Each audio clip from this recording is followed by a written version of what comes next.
Y si te dijera que uno de los proyectos de restauración ambiental más extraordinarios de la historia no comenzó con enormes excavadoras, millones de dólares o una tecnología revolucionaria, sino con un puñado de postes de madera, algunas ramas y un animal que la mayoría de la gente apenas considera importante? Quédate hasta el final porque lo que ocurrió en un pequeño arroyo perdido del oeste de Estados Unidos desafió décadas de ingeniería, sorprendió a científicos de todo el mundo y demostró que, en ocasiones, la naturaleza lleva millones de años resolviendo problemas que nosotros apenas empezamos a comprender. Y antes de comenzar, asegúrate de suscribirte al canal y activar las notificaciones. Cada semana exploramos descubrimientos científicos, misterios de la naturaleza y proyectos reales que parecen sacados de una película, pero que están cambiando la forma en que entendemos nuestro planeta. Ahora sí, prepárate, porque esta historia empieza con un río que estaba muriendo y termina con una de las recuperaciones ecológicas más increíbles jamás documentadas. Durante décadas, la sequía cada vez más intensa que afecta al oeste de Norteamérica ha obligado a científicos, ingenieros y especialistas en medio ambiente a buscar soluciones desesperadas. Los ríos desaparecen lentamente, los humedales se secan, la fauna pierde su hogar y las temperaturas aumentan año tras año. La mayoría imaginaba que la única salida consistía en construir infraestructuras gigantescas, invertir enormes cantidades de dinero y utilizar maquinaria pesada capaz de modificar paisajes completos. Sin embargo, un pequeño grupo de investigadores decidió apostar por algo completamente distinto. En lugar de intentar dominar la naturaleza, pensaron en ayudarla a hacer aquello que llevaba haciendo durante millones de años. El protagonista de esta historia no era un científico famoso, ni una nueva inteligencia artificial, ni una máquina de última generación. Era el castor. Sí, el mayor roedor de Norteamérica. En el año 2009, un equipo llegó hasta un arroyo prácticamente olvidado en el desierto alto de Oregón. Su nombre era Bridge Creek, un afluente del río John Day. A primera vista parecía imposible que aquel lugar pudiera recuperarse. El agua apenas corría por un canal profundo y estrecho que atravesaba el valle como una enorme cicatriz. Donde antes existía un ecosistema lleno de vida, ahora solo quedaba una zanja erosionada, caliente y casi sin vegetación. Lo sorprendente es que no llevaron excavadoras, no llevaron cemento, ni siquiera trasladaron nuevos castores. Construyeron únicamente 76 pequeñas estructuras hechas con postes de madera y ramas entrelazadas. Nada más. A simple vista parecía una idea ridícula. Muchos habrían pensado que aquellas improvisadas barreras serían destruidas por la primera crecida del río. Pero los investigadores perseguían un objetivo muy diferente. No intentaban reparar el río ellos mismos. Solo querían darle a la naturaleza una pequeña oportunidad para terminar el trabajo. Y lo que ocurrió después fue tan inesperado que terminó convirtiéndose en uno de los casos de restauración ecológica más estudiados del mundo. Para comprender por qué este experimento parecía condenado al fracaso, primero hay que entender qué había ocurrido con Bridge Creek durante más de un siglo. Muchísimo antes de convertirse en una profunda zanja, este lugar era completamente diferente. El agua no avanzaba por un único canal estrecho. Se distribuía lentamente por numerosos brazos del río, formando un enorme humedal donde el agua permanecía almacenada durante meses. Todo el valle funcionaba como una gigantesca esponja natural. Cada temporada, cientos de diques construidos por castores retenían sedimentos, elevaban el nivel del agua subterránea y permitían que el terreno permaneciera húmedo incluso durante los veranos más secos. Era un sistema extraordinariamente eficiente, sin bombas, sin electricidad, sin mantenimiento humano, simplemente funcionaba. Pero entonces llegaron los cambios. Durante el siglo XIX, la intensa caza por el comercio de pieles redujo drásticamente las poblaciones de castores en casi toda Norteamérica. Los animales que durante miles de años habían moldeado estos paisajes prácticamente desaparecieron. Después llegaron los rebaños de ganado. Las orillas fueron pisoteadas una y otra vez. Los sauces y álamos jóvenes dejaron de crecer. Las raíces que mantenían estable el terreno comenzaron a desaparecer. Y cuando los diques naturales dejaron de existir, el río empezó lentamente a cavar cada vez más profundo en su propio lecho. Cada inundación aceleraba el proceso. El agua corría con mayor velocidad. Esa velocidad arrancaba más sedimentos. El cauce se hacía todavía más profundo. Y cuanto más profundo era el canal, más violenta resultaba la siguiente crecida. Era un círculo vicioso perfecto. Con el paso de los años, el río terminó transformándose en una profunda trinchera. El agua seguía allí, pero ya no alimentaba el paisaje. Los árboles crecían varios metros por encima del nivel del río. Sus raíces nunca conseguían alcanzar la humedad. Morían lentamente de sed mientras observaban el agua correr muy por debajo de ellas. El problema no terminaba ahí. Durante el verano, la poca agua que permanecía en aquel estrecho canal se calentaba con enorme rapidez. Las temperaturas alcanzaban niveles críticos para una de las especies más importantes de la región, la trucha steelhead. Estos peces realizan migraciones extraordinarias desde el océano hasta los arroyos donde nacieron para reproducirse. Son resistentes, recorren enormes distancias, superan corrientes muy fuertes, pero incluso ellos tienen un límite, y Bridge Creek se había convertido exactamente en el tipo de arroyo donde ya no podían sobrevivir. El lugar que antes era un vivero natural para miles de peces estaba convirtiéndose lentamente en una trampa mortal. Ante un escenario así, la mayoría de los proyectos de restauración proponían soluciones enormes: excavadoras, muros, rocas transportadas por camiones, millones de dólares en obras de ingeniería. Pero el equipo encargado de este proyecto decidió hacer exactamente lo contrario, y esa decisión cambiaría para siempre la historia de este pequeño río. Lo primero que hicieron fue observar atentamente el problema. Descubrieron que los castores no habían desaparecido por completo. Aún quedaban unas pocas colonias viviendo en la zona. El verdadero inconveniente era que, aunque seguían intentando construir diques cada año, nunca conseguían mantenerlos en pie. Puede parecer extraño, pero los animales no estaban fallando. El río era el que había cambiado demasiado. Durante años, los investigadores registraron el comportamiento de las colonias que sobrevivían en Bridge Creek. Cada temporada construían nuevos diques utilizando las pocas ramas de sauce que aún encontraban. Trabajaban sin descanso, hacían exactamente aquello para lo que la evolución los había preparado. Sin embargo, casi todos sus esfuerzos terminaban igual. Las crecidas primaverales destruían los diques antes de que pudieran acumular suficiente sedimento. Era una batalla imposible de ganar. Imagina intentar levantar una casa de madera justo en medio de un huracán. No importa lo buen constructor que seas, el problema no eres tú, es el entorno. Los castores norteamericanos pueden pesar cerca de 30 kilogramos y poseen unos incisivos tan fuertes que son capaces de derribar un árbol de 10 centímetros de diámetro en menos de media hora. Durante millones de años transformaron valles completos, pero en Bridge Creek ya no tenían grandes árboles, solo les quedaban delgadas ramas de sauce. Era como pedirle a un maestro constructor que edificara un castillo utilizando únicamente pajillas de plástico. Las estadísticas eran devastadoras. Casi 9 de cada 10 diques desaparecían en menos de 5 años. Muchos ni siquiera resistían la primera gran crecida de la primavera. Y aún así, cada temporada los castores volvían a empezar. Nunca dejaron de intentarlo. Aquello llamó profundamente la atención de los investigadores. La naturaleza seguía intentando reparar el río. Solo necesitaba una pequeña ayuda. Fue entonces cuando surgió una idea tan sencilla que parecía absurda. En lugar de construir un gran sistema de restauración, ¿por qué no construir únicamente una especie de andamio temporal para que los propios castores terminaran el trabajo? La propuesta era completamente distinta a cualquier proyecto tradicional. No buscaban reemplazar a la naturaleza,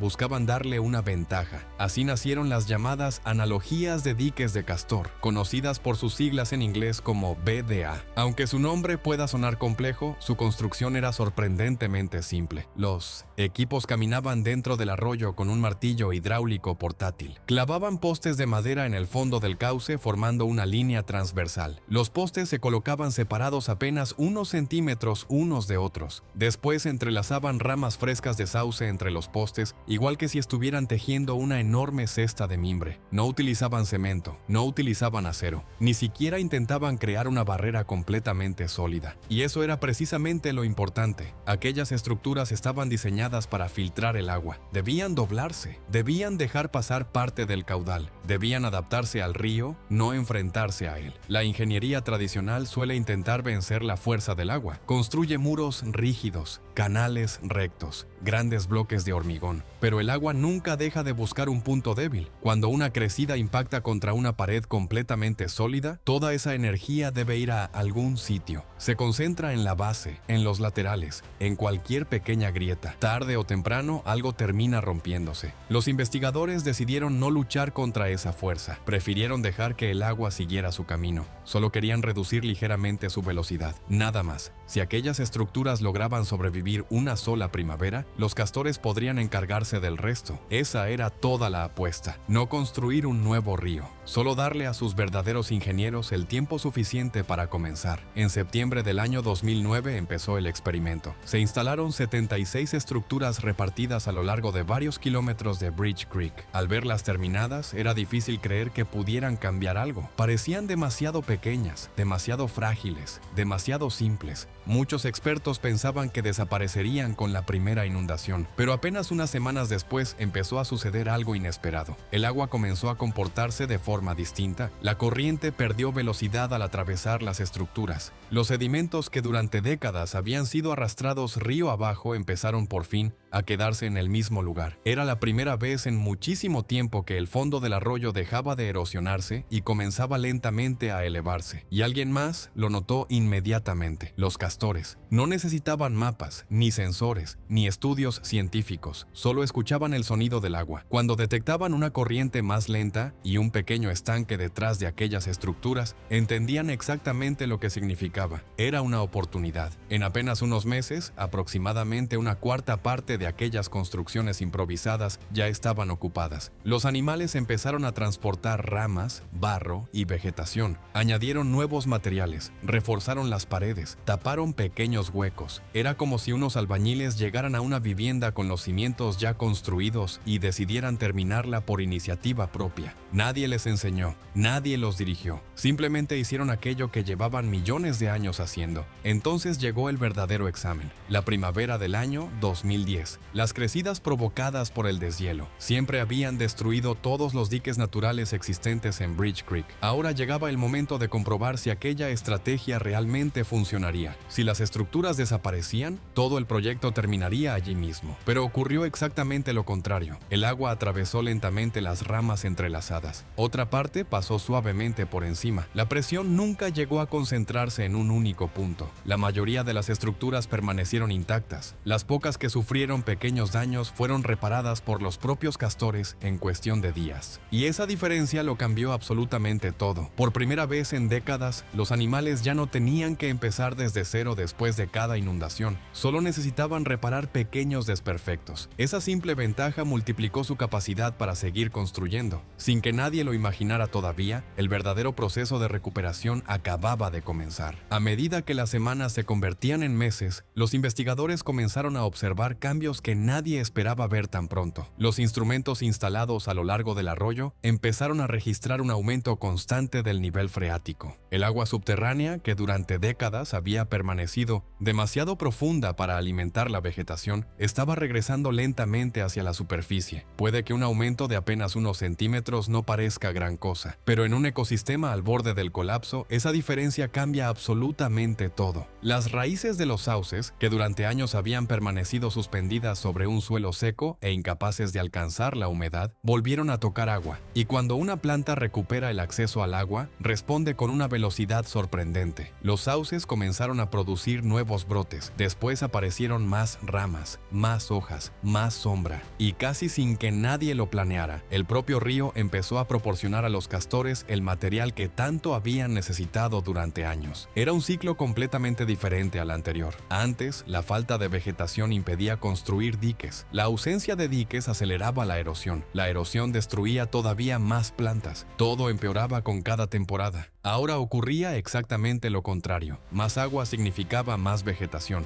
Más vegetación permitía construir más diques. Más diques retenían todavía más agua. Y esa agua hacía crecer aún más plantas. El círculo vicioso se había convertido, silenciosamente, en un círculo virtuoso. La naturaleza estaba alimentando su propia recuperación. Durante los años siguientes, el equipo no dejó de ayudar ligeramente al proceso. Entre los años 2010 y 2012, instalaron nuevas estructuras en distintos puntos del arroyo. Lo curioso es que muchas de las primeras ya casi no podían verse. Habían quedado enterradas bajo enormes cantidades de sedimentos, y lejos de representar un fracaso, aquello era exactamente lo que esperaban. Cuando una de aquellas estructuras desaparecía bajo la arena y la grava, significaba que el río estaba reconstruyendo lentamente su antiguo lecho. Era el propio paisaje el que estaba rellenando la enorme cicatriz que había tardado más de un siglo en formarse. Los investigadores simplemente añadían nuevos postes encima encima de las zonas ya recuperadas, elevando poco a poco el nivel del agua. Era como construir un edificio planta por planta, utilizando como cimientos el trabajo realizado por el propio río. Al finalizar el año 2012, ya existían 121 estructuras repartidas por toda la cuenca. Sin embargo, el descubrimiento más impresionante todavía estaba por llegar. En el año 2013, los investigadores decidieron recorrer Bridge Creek de principio a fin. No iban a construir nada, no iban a reparar nada, solo querían contar. Caminaron durante kilómetros registrando cada dique existente, los artificiales y los naturales. A medida que avanzaban, el número seguía aumentando: 50, 80, 100, 150, 200. Cuando terminaron el recorrido, apenas podían creer el resultado. Habían contado 236 diques, pero la cifra realmente importante no era esa. De todos ellos, únicamente 121 habían sido construidos por personas. Los otros 115 eran completamente nuevos. Habían sido levantados únicamente por castores, sin ayuda, sin instrucciones, sin intervención humana. Y lo más sorprendente era dónde aparecían.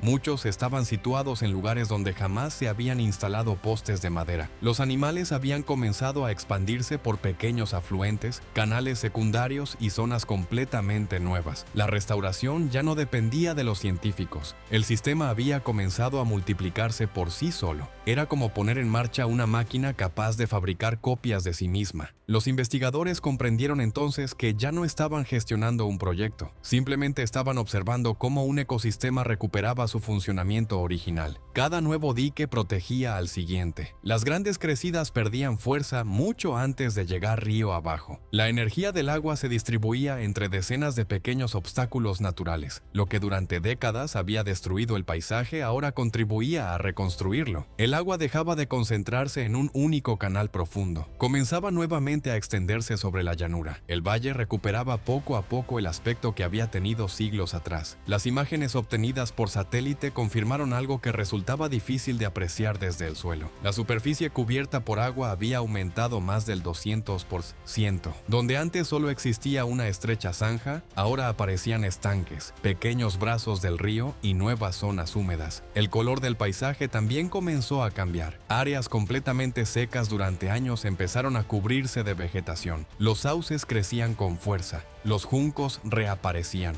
Las plantas acuáticas colonizaban espacios donde antes solo había tierra desnuda. Desde el espacio podía observarse una enorme mancha verde extendiéndose lentamente a lo largo del valle. Era como si alguien hubiera vuelto a encender un ecosistema entero. Sin embargo, mientras todo aquello ocurría, existía una preocupación que mantenía inquietos a muchos especialistas. De hecho, era la principal crítica que había recibido el proyecto desde el principio. Según prácticamente todos los modelos ecológicos disponibles en ese momento, la enorme cantidad de agua retenida por los nuevos diques debía provocar un aumento considerable de la temperatura. La lógica parecía sencilla. Cuando el agua fluye lentamente y permanece expuesta al sol durante más tiempo, normalmente se calienta. Los estanques poco profundos suelen alcanzar temperaturas muy superiores a las de un río rápido y profundo. Por eso muchos expertos estaban convencidos de que los nuevos diques acabarían empeorando la situación de las truchas steelhead. Si el agua se calentaba todavía más durante el verano, los peces tendrían muy pocas posibilidades de sobrevivir. Era una preocupación totalmente razonable. Después de todo, nadie quería salvar un río destruyendo a las especies que vivían en él. Por eso instalaron decenas de sensores de temperatura distribuidos a lo largo de todo Bridge Creek. Mes tras mes, aquellos dispositivos registraban cada pequeño cambio. Todos esperaban confirmar el mismo resultado, pero cuando comenzaron a analizar los datos, sucedió algo que nadie había previsto. No solo el agua no se había calentado, en muchos lugares se había enfriado, y esa inesperada sorpresa estaba a punto de cambiar por completo la manera en que los científicos entendían el funcionamiento de los ríos restaurados. Cuando los investigadores descargaron los primeros registros de temperatura, pensaron que debía existir algún error en los instrumentos. Revisaron los sensores, compararon los datos, volvieron a medir. Sin importar cuántas veces comprobaran la información, el resultado seguía siendo el mismo. Las zonas donde los castores habían reconstruido el paisaje no eran más cálidas, eran más frías. Durante el verano, las temperaturas máximas descendían varios grados respecto a los tramos del río que permanecían sin restaurar. Además, dentro de los complejos de diques aparecía algo todavía más sorprendente. En apenas unos metros podían encontrarse diferencias térmicas enormes. Había pequeños rincones de agua muy fría junto a estanques ligeramente más cálidos. Para una persona esa diferencia podría parecer insignificante. Para una trucha steelhead, suponía la diferencia entre sobrevivir o morir durante una ola de calor. Los peces ya no dependían de que todo el río mantuviera una temperatura perfecta. Simplemente nadaban unos pocos metros hasta encontrar el lugar más adecuado. El río había recuperado algo que llevaba décadas perdido: diversidad. Pero la gran pregunta seguía sin respuesta. ¿De dónde provenía toda esa agua fría? La explicación estaba escondida bajo los pies de los investigadores. Debajo del lecho de prácticamente todos los ríos existe una compleja red de espacios entre las piedras por donde circula lentamente el agua subterránea. Los hidrólogos conocen esta región como la zona hiporreica. En Bridge Creek, aquel sistema casi había dejado de funcionar. El agua descendía tan rápido por el canal erosionado que apenas tenía tiempo para filtrarse entre la grava. Todo cambiaba cuando aparecían los diques. El agua retenida detrás de ellos ejercía una presión constante sobre el fondo del río. Parte del agua superficial comenzaba a infiltrarse lentamente entre las piedras. Allí abajo ocurría algo extraordinario. La tierra actuaba como un enorme aislante natural. Protegida del sol, el agua perdía calor mientras avanzaba lentamente por el subsuelo. Después de recorrer decenas o incluso cientos de metros bajo tierra, volvía a emerger al cauce principal en forma de pequeños manantiales mucho más fríos. Era como si el propio río estuviera atravesando un gigantesco sistema de refrigeración construido por la naturaleza. Lo más increíble era que nadie había diseñado ese mecanismo. Los científicos nunca pretendieron fabricar un sistema para enfriar el agua, solo querían reducir ligeramente la velocidad de la corriente. El efecto de refrigeración apareció por sí solo. Fue una consecuencia inesperada de devolver al río la forma que había tenido durante miles de años. Aquello cambió completamente la forma de interpretar el proyecto. Ya no se trataba únicamente de restaurar un hábitat para castores o para peces. Sin buscarlo, estaban creando una herramienta natural capaz de reducir los efectos del calentamiento climático. Mientras muchas regiones del oeste sufrían temperaturas cada vez más elevadas, Bridge Creek comenzaba a generar sus propios refugios térmicos, y todo gracias al trabajo de un animal de apenas 30 kilogramos. Pero todavía quedaba otra duda importante. Aunque el agua fuera ahora más fría y abundante, ¿qué ocurría con los peces migratorios? Durante décadas, las grandes presas construidas por el ser humano habían demostrado ser uno de los mayores obstáculos para especies como la steelhead o el salmón. Millones de peces eran incapaces de alcanzar sus zonas de reproducción porque enormes muros de hormigón bloqueaban completamente su camino. Muchos críticos pensaban que cientos de nuevos diques provocarían exactamente el mismo problema. Así que los investigadores decidieron comprobarlo directamente. Capturaron varios ejemplares adultos durante la época reproductiva. Los marcaron cuidadosamente y comenzaron a seguir sus desplazamientos río arriba. Antes del proyecto, aproximadamente el 92% de los peces lograba completar la migración. Después de la restauración, la cifra no disminuyó. Al contrario, superó ligeramente el 93%. A simple vista puede parecer un cambio pequeño, pero lo verdaderamente importante era que los diques no estaban bloqueando el paso, lo estaban facilitando. Los castores jamás construyen paredes completamente verticales. Sus diques permiten que parte del agua continúe fluyendo. Además, crean canales secundarios, pequeños desbordamientos y profundas pozas justo debajo de cada estructura. Los peces utilizaban esas pozas para descansar, recuperaban fuerzas antes de superar el siguiente obstáculo. El antiguo canal recto y violento se había transformado en una sucesión de pequeños escalones naturales. Cada tramo ofrecía refugio, cada poza reducía el esfuerzo necesario para continuar avanzando. Los peces ya no luchaban durante kilómetros contra una corriente uniforme, podían progresar poco a poco. Y cuando finalmente llegaban a las zonas de desove, encontraban un entorno completamente distinto al que existía apenas unos años antes. Había agua fría, había corrientes rápidas donde reproducirse, había zonas tranquilas donde descansar, había grava limpia para depositar los huevos, había vegetación que proporcionaba sombra, y también aparecían orillas poco profundas llenas de insectos que servían de alimento para los ejemplares jóvenes. Era exactamente el tipo de paisaje que una steelhead necesita durante todo su ciclo de vida.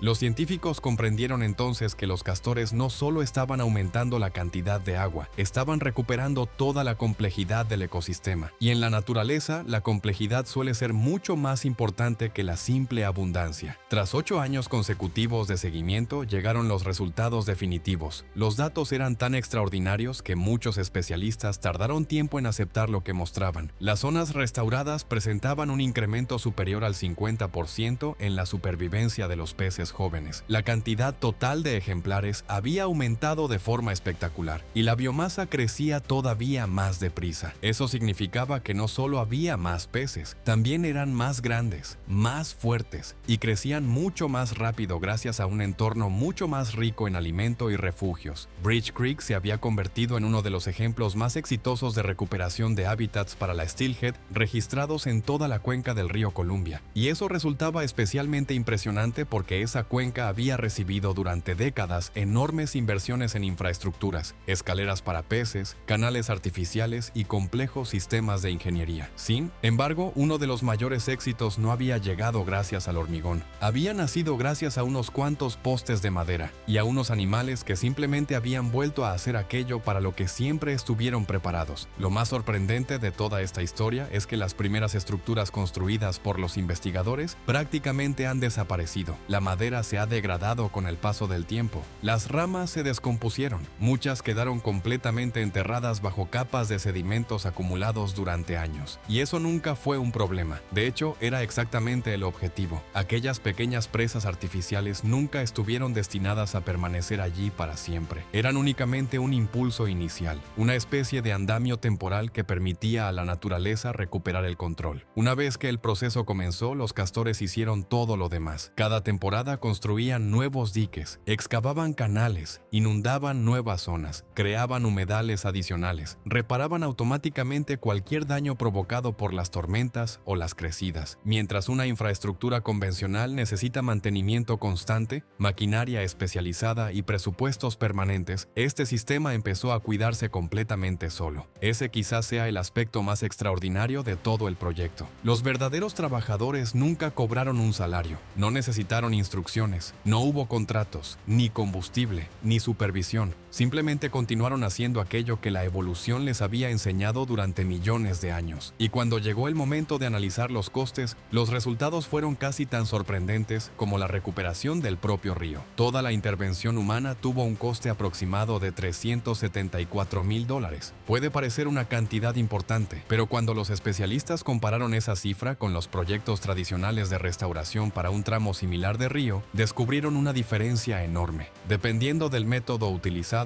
una reconstrucción convencional habría costado entre varios millones y varias decenas de millones de dólares. Y aún así, muchas de esas infraestructuras habrían comenzado a deteriorarse desde el mismo momento en que terminaran las obras. En cambio, Bridge Creek seguía mejorando año tras año. Cada nuevo dique fortalecía al siguiente. Cada temporada aparecían nuevas zonas inundadas. Cada primavera el valle retenía más agua. Cada verano el ecosistema soportaba mejor el calor. Era una inversión que no perdía valor con el tiempo. Al contrario, se hacía más eficaz con cada generación de castores. Por eso este método comenzó a extenderse rápidamente por distintos estados del oeste de Estados Unidos. Cada vez más organismos ambientales comprendieron que, en determinadas situaciones, la solución no consistía en construir obras más grandes, consistía en identificar qué había dejado de funcionar dentro del ecosistema y ayudarlo a ponerse nuevamente en marcha. Bridge Creek demostró algo que va mucho más allá de un simple arroyo en Oregón. Demostró que en ocasiones la mejor ingeniería no consiste en sustituir a la naturaleza, sino en eliminar el obstáculo que le impide trabajar. Los científicos no reconstruyeron el río, no fabricaron un nuevo ecosistema, solo devolvieron a sus verdaderos ingenieros la oportunidad de hacer aquello para lo que siempre estuvieron preparados. 76 pequeñas estructuras, ningún castor trasladado, una inversión mínima comparada con cualquier proyecto